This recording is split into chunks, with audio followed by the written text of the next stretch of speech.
Hi. Hi. Welcome. Welcome to Wholehearted Living with Valerie and Benny. Woo! Wow. I almost feel like, did you ever see Friends where Phoebe and yes. they were trying to do their recording? Hi. You have to use the... Yeah, you took all the good words, but I forgot. I don't remember it. I was just going to make up our own thing. You've reached Hi. Phoebe and... Hey, why don't you do both parts? Never mind. Never mind. All you Friends people will know what we're talking about. Yeah. And then Rachel adds an extra word so she gets back to the good words. So she can have more words, the good words. Yeah. So everything was changed. Well, that was nice that I just snorted on the mic. So you told me a long time ago, or I think we were talking about allergies, and then was that even last week on the podcast? Did we already talk about it? It was last week or the week before. All I know is ever since you said it, I do not feel sick, but because I talk for a living, that's what I do, and and what's weird is I've never had it where in the morning I have one client and I can't, and then my throat is like all weird after that. Yeah, because I heard, and I don't know if it still is, but when I talked about it before, that the pollen count was really high and it was affecting throat, nose, all that stuff. Interestingly, we have testing at school right now, and I was on the other side of campus working with the kids who get accommodations and stuff. So I was in a classroom on the other side, and I was like sitting in there going, "Oh my God, this is wonderful! I'm not sneezing this morning. I don't have an itchy throat. I'm feeling great. Allergies are gone." And then half a day later, because now I'm back in the regular classroom that I'm usually in, where all the jasmine is planted. And the next thing you know, I'm sneezing, my throat is itchy. So you're allergic to jasmine. So it's just, and the wind is bringing it in. So I'm just, here we go. Yeah, it does. It's horrible. Have you ever heard about my allergy test? Yes. Oh, I've already talked about it. Well, you've told me several times before we even had a podcast, and then you said it on the podcast last week. I did? Yes. Iggy, hi. Didn't he not? Didn't he not, Iggy? Did he not? Iggy. The double negative. Yeah. Didn't he not? But did he not? I actually don't remember. Oh my goodness gracious. It's been a good while. Yeah. Well, Iggy, thanks for being here, keeping us in sound. Yes. Iggy has news. Are you going to share the news with the crowd?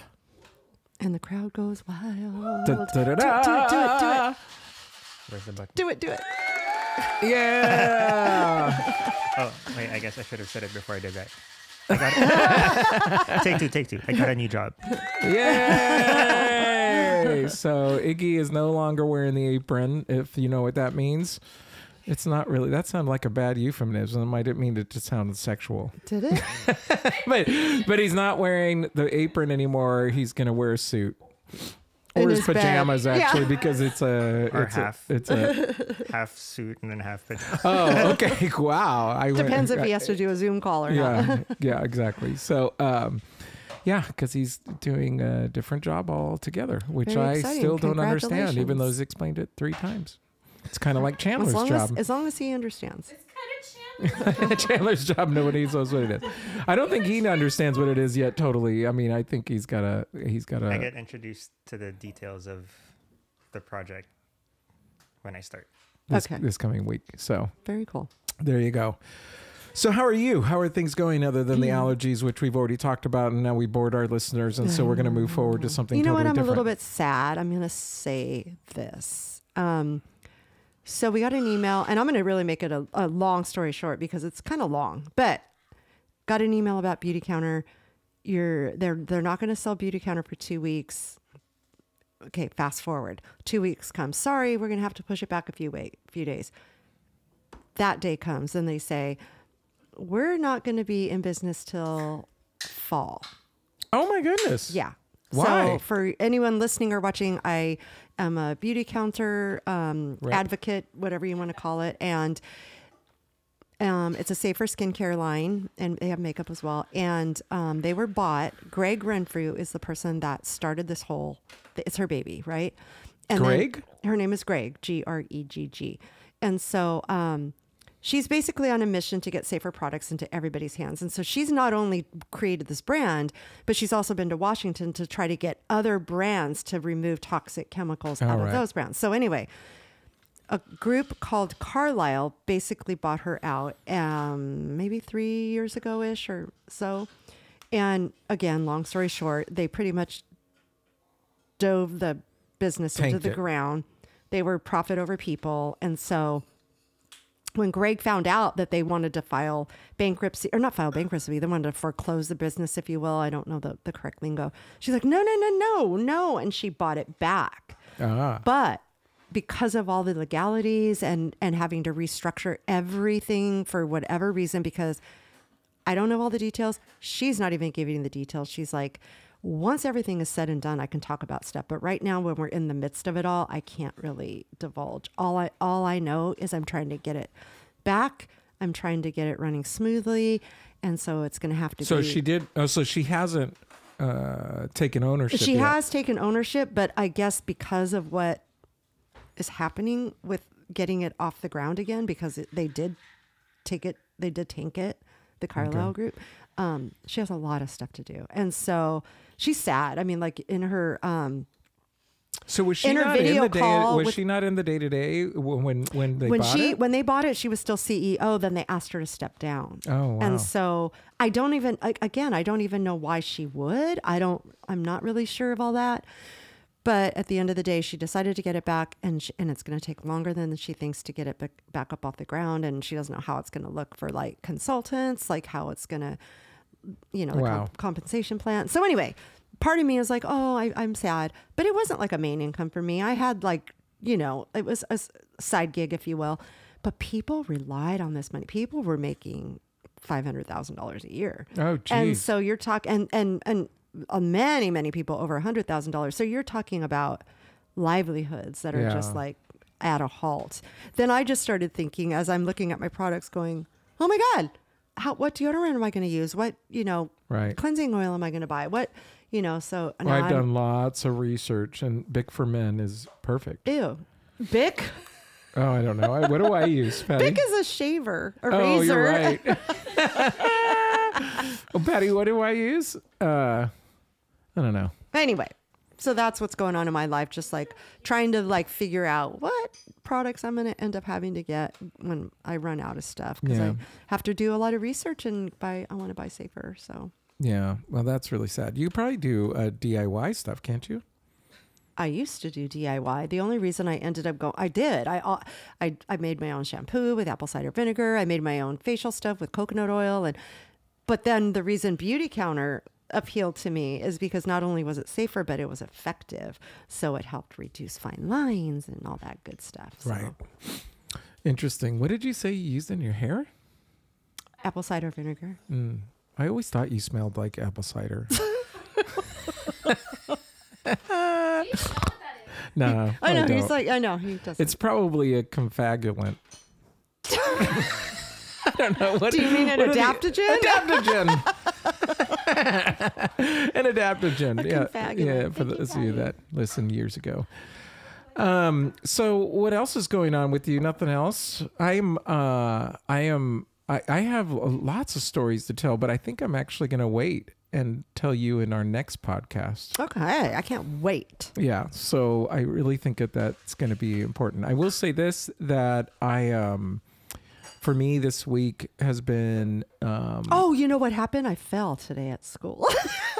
You know what? The most important thing is Valerie fell. Oh my God! No, you fell? No, because I just shifted and my tailbone hurts, and that reminded me. Sorry, go. Okay, I want to actually. Your story's more better. More better? Or betterer. That I fell? Yeah. Oh, I dropped a child. I dropped a child off on one end of the school. She dropped a child off. Man, and she still has the job. She literally said, I dropped a child. Okay. No, I meant I took one of the kids to the kindergarten yard to do this chalk thing that they were going to do. And as I was coming back to my other student that I work with, I'm running late. I'm going to just take a shortcut through the cafeteria, not realizing the custodian just swept, or he just blew his nose. He just mopped. And so I'm running through with these little shoes that I have on and slipped and just went bong onto my tailbone. And Wait. You just went bong? Well, that changes everything. So it hurt. And I looked around because, first of all, it hurt. But then I'm like, oh my God, how embarrassing. Yeah. And nobody was around for me to go, oh my God. So I'm like, oh, I just got to get up and walk. So. And it was fine for a while. Then I sat with a student that I was going back to work with for about a half an hour. And then I stood up and I was like, oh my God. Yeah, that would hurt. Yeah. Because it's concrete, right? Or tile. It's tile. Yeah. It's tile. No fun. So yeah, that was a bummer. Holy cow. So yeah, that is no fun whatsoever. I really, really, really hate anything that has to do with the back because what's weird is that is a different kind of pain. I'm not saying that I understand completely what's happened, but I have bent down to put my sock on. Mm-hmm. So I can literally deadlift 380 pounds and I could back squat 335 pounds and I can do, I mean, I'm 55 years, how old am I? 54 years old. And I can do all these things. And I kid you not, there are times I bend down to put my sock on and my back goes out. So I told you this before, probably not on the podcast, but because as you know, I have bad back and like a birth defect, if you will. And I remember every single time my back would go out, I would just tell my doctor, all I did was pick up a rubber band. All I did was bend over to put a plate in the sink. And they explained to me that, speaking of a rubber band, our back is like a rubber band. So every single thing that you're doing, you just keep pulling on that rubber band. And it could be the smallest thing, like putting on a snock.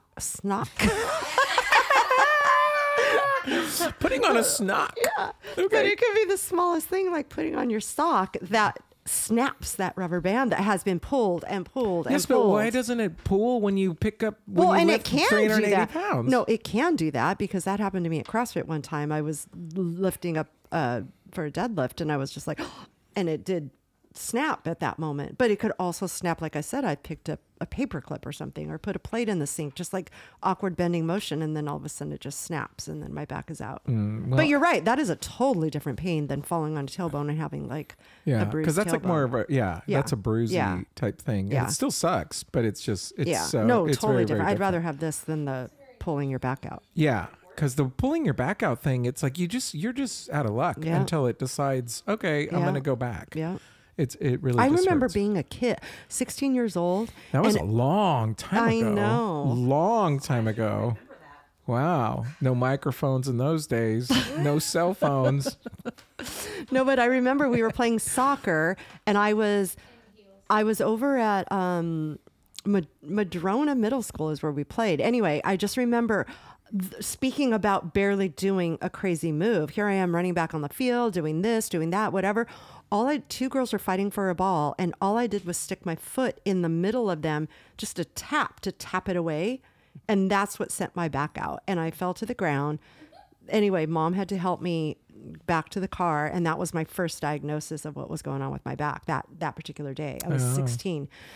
But I mean, so they said, don't put your left foot in. Don't put your... Oh my God. That is not funny. But anyway, that was when I had to lay on the couch and I would roll myself ever so slightly gently off sideways, crawl to the fireplace to walk myself up to even be able to try to stand up. Like I couldn't legit stand up on my own. I needed the help. And then I was walking hunched over to wherever I was going. Yeah. Why don't you just stay laying down? Duh. I didn't want to pee on the couch. Well, from there, we'll just move on. So, by the way, this is the podcast where one of us comes with a topic, the other one doesn't have any idea what it is. And the whole idea of this podcast is hopefully bring you a little joy and help you with living wholeheartedly. So, exactly.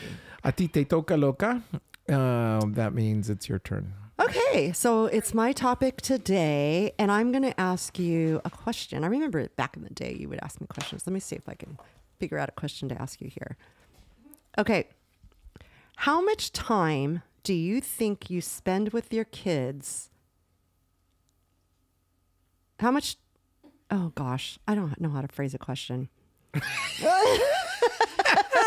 No, how much time do you think you have with your children by the time they're 12? Like, how much time have you already invested and have spent with your children? Like the percentage. Me personally, just in general, parents with kids. This is according to a study from American Time. From birth to 18 or birth to 12. 12. Excuse me. 20 minutes. No, a percentage. I was just kidding. Wow, 20 minutes? I didn't even hear you. Okay, wait. A percentage of time that that the parents spend with their 0 to 12-year-olds. You will have spent this much amount of time. I'm gonna say they spend. Does it say anything like about working parents versus non-working or anything like that? Okay, no, this is general. I'm still gonna say they spend about. See, it's weird. I'm sorry. I'm just in your talk. lifetime. Can I talk? I'm not Is talking about a day. I'm talking about between 0 and 12. 0 to 12. You will have spent you're not gonna let me answer? amount of the time. Oh, right. With your child. So now that time is. And you're talking about percentage of time. Yeah. I'm gonna say about 40%. 10 is that's really high, isn't it? No, that's actually really low. It's 75%. Oh, geez. Oh no, I guess it's high. No, low. You will have already you will have already spent 75% of your time of your life with that child, their life with that child. So, okay, this study shows by the time your kids are 12, you will have spent 75% of the time that you have with them. Oh, now I understand why you had a hard time phrasing the question. Yes. So what you're saying is in my lifetime, 75% has of already the been time spent. I spent during the 0 and 12 years. Yeah. That's like the highest percent. I got it now. Okay. Now, by the time your kids are 18, you have already spent 90% of the time that you have with them. Right, because after that, you see them on weekends. Right. If you're lucky. Yeah. Yeah. So this whole thing, when I heard that study thing, I was just like, oh my gosh, that's crazy when you think about it. And then if you think about like your parents that are our parents, and that are getting older, you're thinking, okay, well, how much more time? Like they have already spent their 75% till 12. They're 90. They're 90%. And then now we look at it in a different way. Like how much more percentage of time will we have with those parents that are in their 80s? So anyway, this was a really cool little thing that I was listening to. And so they were saying time is like an ice cube. We can't stop the ice cube from melting. Our kids especially are like melting ice cubes. And just, she used the metaphor as like you have this ice cube sitting out and there's no way you can stop it from melting. I mean, I guess if you put it back in the freezer, but you can't stop time. If you have it out, it's going to melt. And what are you doing while that ice cube is melting? Are you making it your time intentional with these people that you love, or are you just letting it melt away? Yeah. Are you just letting it melt away? So I really, really liked the That's a very study. interesting thing. So the idea is basically saying to folk, if you have a 12-year-old or younger right now and you're not oh my gosh! Intentional with the time. ¿Cómo se dice? Intentional with your time. If you're not taking advantage of that time with them right now, you don't get it back. That's what you're saying. You do not. That's what you're saying. I mean, so it's like you're really. I have to admit, one thing Patty and I did. We've never made a lot of money. We've never really made a lot of money. It's never been our focus. Our focus has been. I think both of us, our focus has always been to try and make impact on people's lives, right? And so that's ultimately what it's come down to. And it didn't lead to making a lot of money. And even with that being said, we still said Patty wanted to be a stay-at-home mom. I was thankful that she wanted to be a stay-at-home mom. And we made it work. I mean, we really worked hard. Yeah, I agree. I was a stay-at-home mom, and I sacrificed a lot to stay at home. Like I didn't do what a lot of parents that were double income were doing. We did not vacation the way other people did. We did not, but it was really my intention to be home and present with them and, be available. Right. And that's really, and Patty was so good at that. I mean, Patty really was good at staying with the kids. I will say that's very interesting from a man's perspective, because I think it's changing. Even, I mean, it's changed from our parents' generation, because, you know, dad was career minded. And that was his way of loving the family, though, because in his mind, well, that's how they all were in that generation. Exactly, in that generation, the and I would say it's even that much more. And I in a Mexican American family, because he came from this lower income, and it's like, no, we're not going to have that for my family. We're going to make sure that X, Y, and Z happens.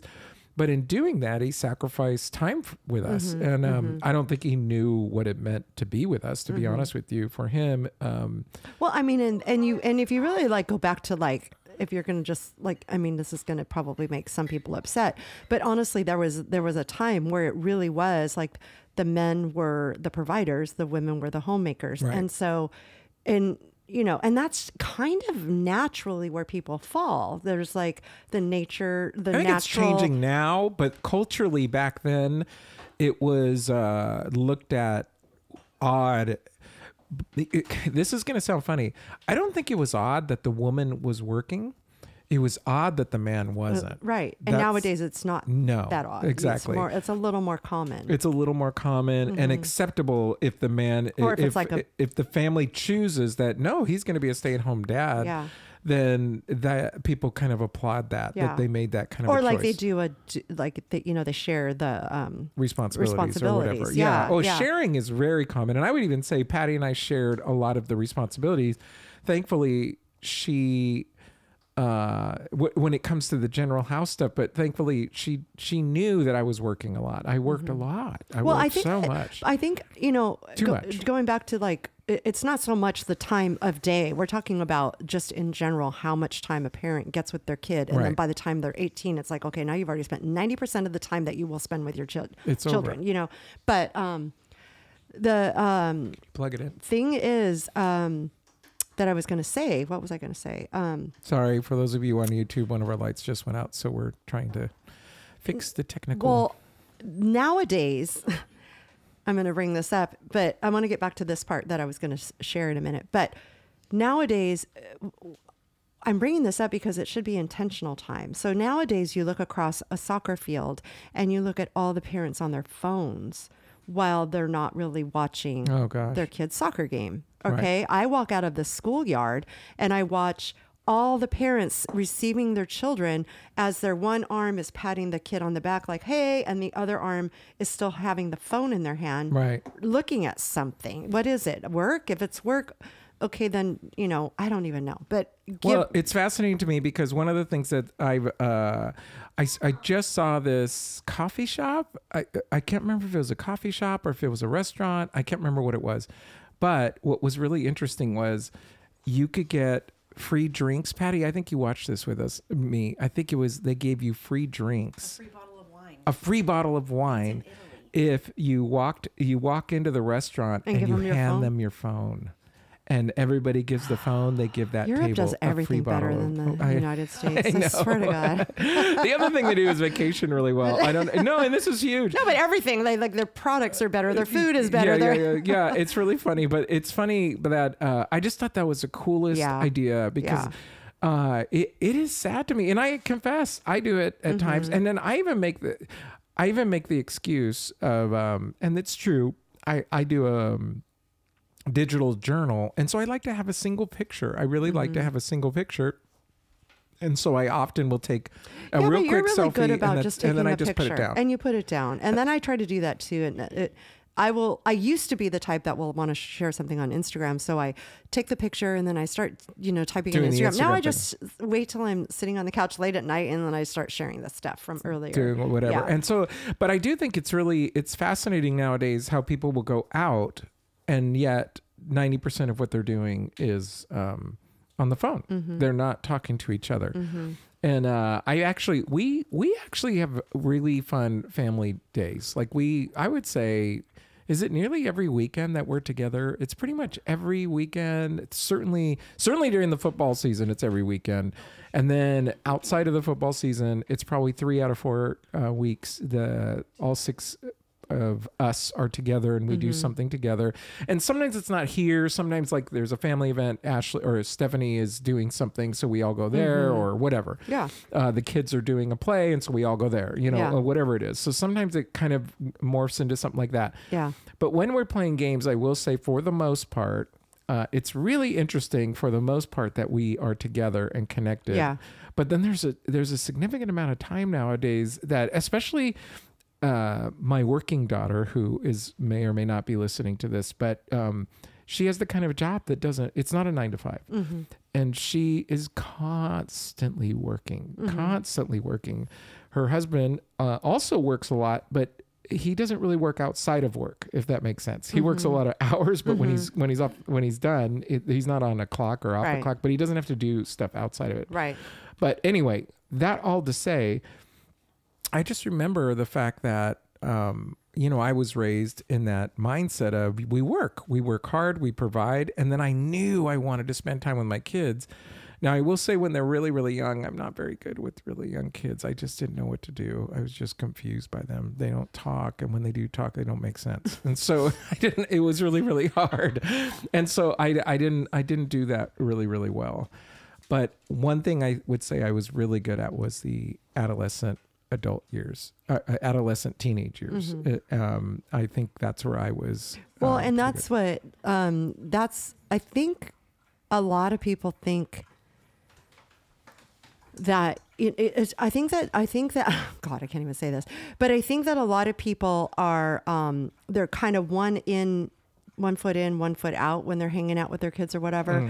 And, the focus on this thing that I was reading was, you should be both feet on the ground, like when you are with your kids, because it goes by so fast. I just had a friend at work talking about how, oh my gosh, tomorrow morning I have to go to this dance competition and we got to be there at 8:30 in the morning. I go, that's not really that early. We used to have to be there at 6:30. Yeah, but we have to be there till 6:30 at night. I'm like, yeah, so did we. It's like, I miss it so much. Yes. Like, even though it was, oh my gosh, we got to get up, we got to drive all the way to wherever to go, and then we're going to be there all day.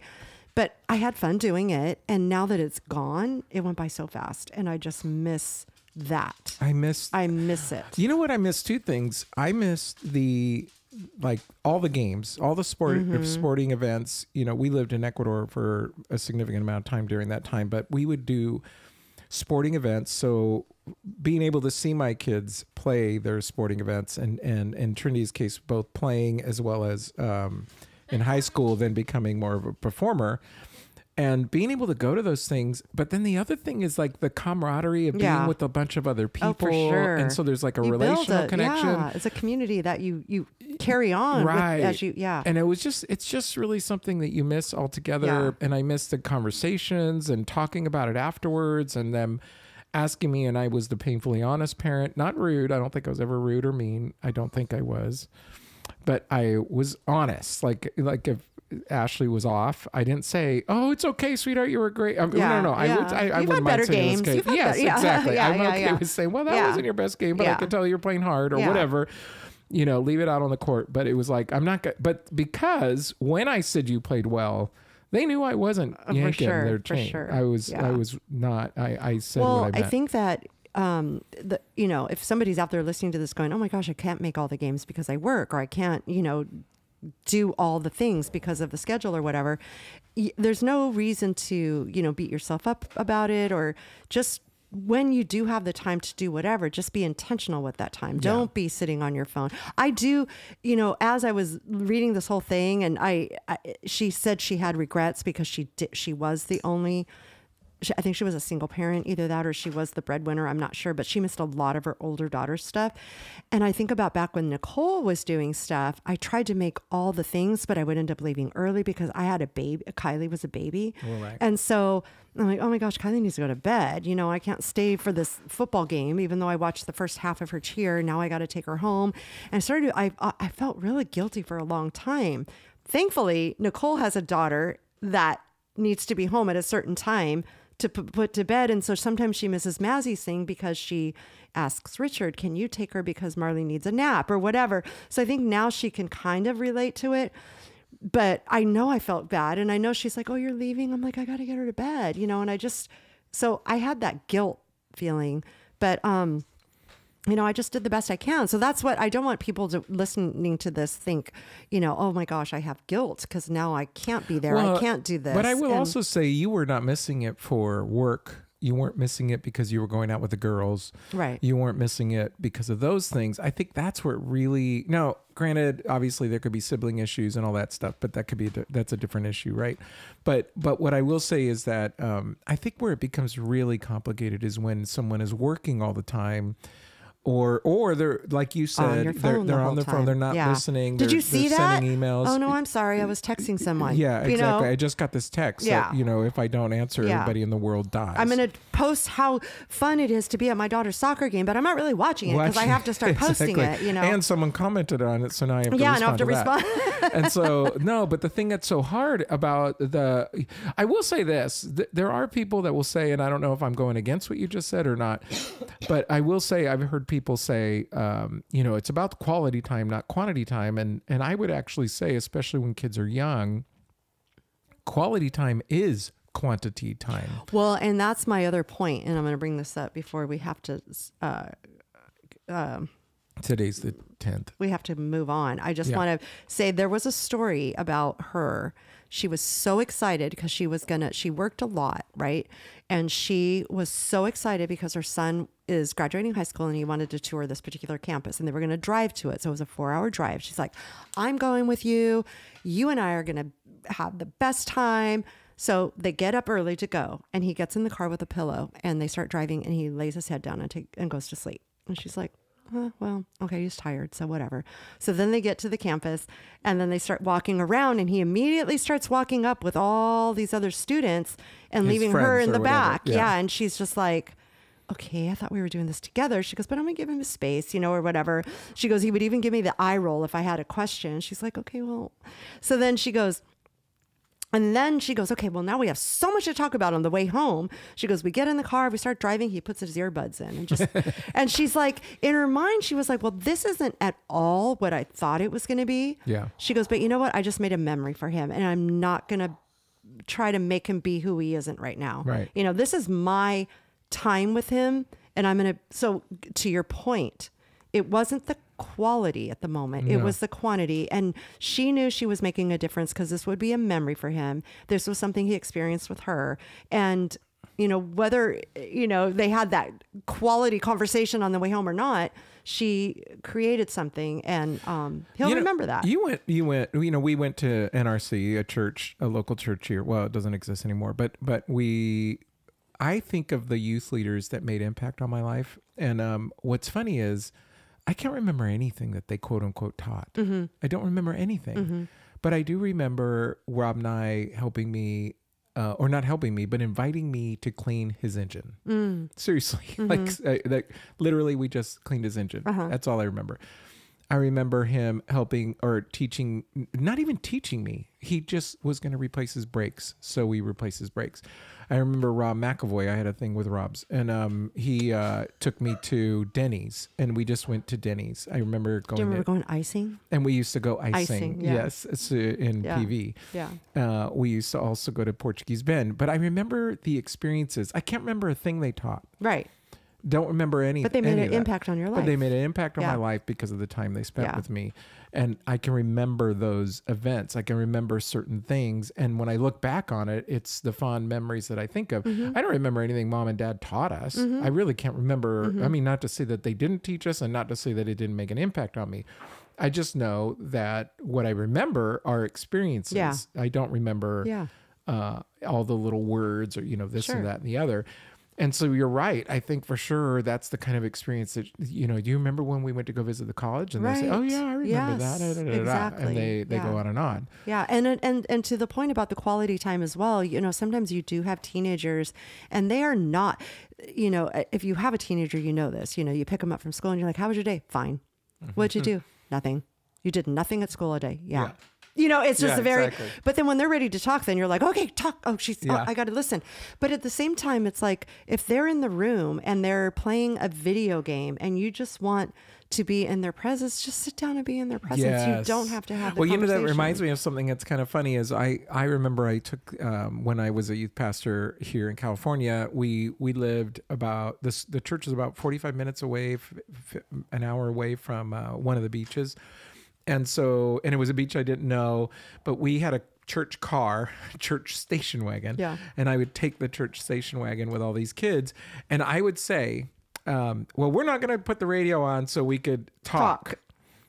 Silence. Yeah. Forever. Yeah. And I don't know if Patty was there and made me turn it on or finally but I kind of said, I think I just relented or whatever and just, well, if it's going to be this quiet, then I'm just going to turn the radio on. And then everybody sang and everybody started talking. I was going to say maybe they started singing the song. Oh, yeah. Well, some people did sing the song, but other people talked. And I just realized, you know, when we try to set up an experience exactly the way it's supposed to be. I don't know if I ever told you this statistic, but I heard this statistic one time.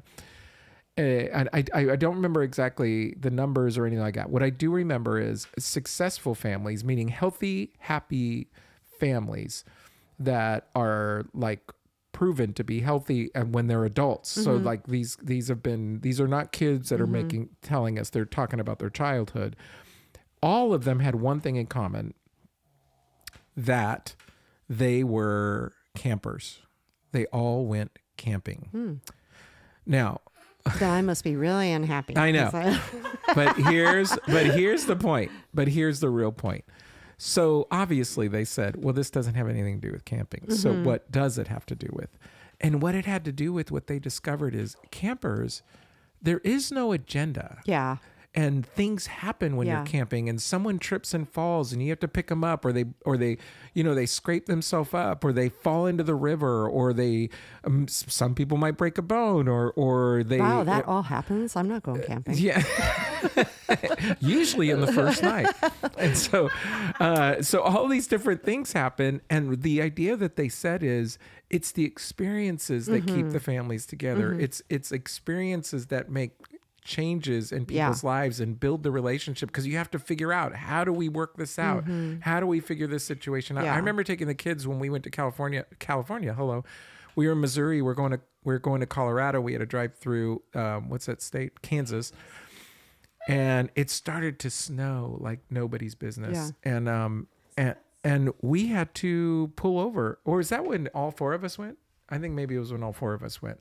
I don't remember. All I know is that we had to pull over in the middle. We weren't planning on it. We had to get a hotel. We ended up being able to, there was a pool there. The road closed. And it was just one of those experiences that you end up talking about, you know?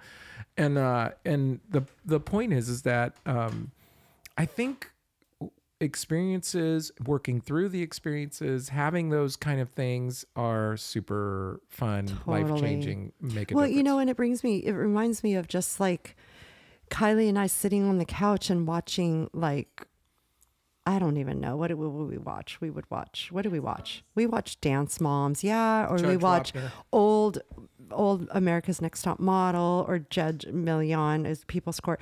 But there's really old shows that we just like sit down and like binge on for, you know, a couple hours. But she will pick up her phone. And in the very beginning, when we would do this, I'd go, Kylie, this is my time. Leave your phone down. And she's like, okay. And she'll put it down. And then eventually I just started going, you know what? I'm not going to sweat the small stuff. We're sitting here, we're under a blanket together. We're snuggled in. These are, and you know, the reason I started thinking about that is because she did say one time, maybe it was last Mother's Day, I don't remember, but she did say in the last year or two something about, I love our, oh, I know what it was. It's when she was on the cruise. And I said, I'm not even watching People's Court while you're gone. She goes, I miss that so much. That was our time. I didn't know that she loved that so much. She was on her phone. I thought she was doing me a favor to sit down and watch it with me. You know what I mean? Right. But for her, like, I miss it so much. I can't wait to be back and, you know, sit down and watch. And as soon as she came back, that was the first thing we put on together. And so it's like, you're creating a memory, even if you're not, the expectation of the thing isn't really there. You know what I mean? Right. It's just time with your kid. And to all this to say that, you know, to try to be intentional with it, but at the same time, if it's not something that's planned, it's okay. Just be there, but be like, you know, like I said, where your feet are, be there. Don't be somewhere else. Where your feet are, be there. Yeah. Well, sometimes you think your feet are there, but your mind's somewhere else, so you're not there. Yeah, I understood it the first time. Okay. Just remember that we're like ice cubes. Let's keep going on with the little. Yeah. We're like ice cubes. We're going to melt away. So, you know, try to catch that time with someone before you're completely melted. Yeah. For real. Wow. I don't know where to go with that. Well, thanks, Valerie, because I do think it's interesting. I think it's for parents. I want to go one step further, though, and say, because so with the focus here, and we don't know who's listening to this, and we've never done any demographic study on the 7 or 8 people. I'm just kidding. I have no idea. But the thing that I will say is, take advantage of every day because it's not coming back. Well, and again, you know, I know I do this. You know, like, yeah, I'm going to get together with so-and-so. It's somebody that really matters for you, you know, and you're like, I'm going to get together with them. But you keep saying it. Yeah. How many times do you say, oh yeah, we're going to get together. Oh yeah, we'll put it. No, legit put it on the calendar. Yeah. Schedule it and do it. Yeah. Yeah. So yeah, this day is going to be gone. The day that you're listening to this podcast right now will be gone and you won't get it back. And so make it the best day. That's what I'm trying to say. Yeah. Make it a great day. Well, that's true. You're right. So that's what I'm trying to say. Live a wholehearted life. Live a wholehearted life every single day. Make it so. Captain Picard. Well, there you go. Thank you, Valerie. You. You're welcome. Thank you. Thank you for being here. Yeah. Thank you for being here. You're listening to Wholehearted Living with Valerie. Benny. And you can find us at wholehearted_living_podcast. Yep. And we would love for you to follow us, like us, comment, tell us what you think. Iggy, thank you so much. Congrats on the new job. Yay. Thank you. Applause. Not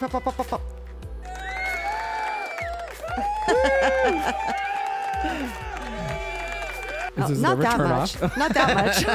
I didn't realize that the sound goes on for that long. All right, folks. Thank you. All right. Thank you. Talk to you soon. Bye. Ciao.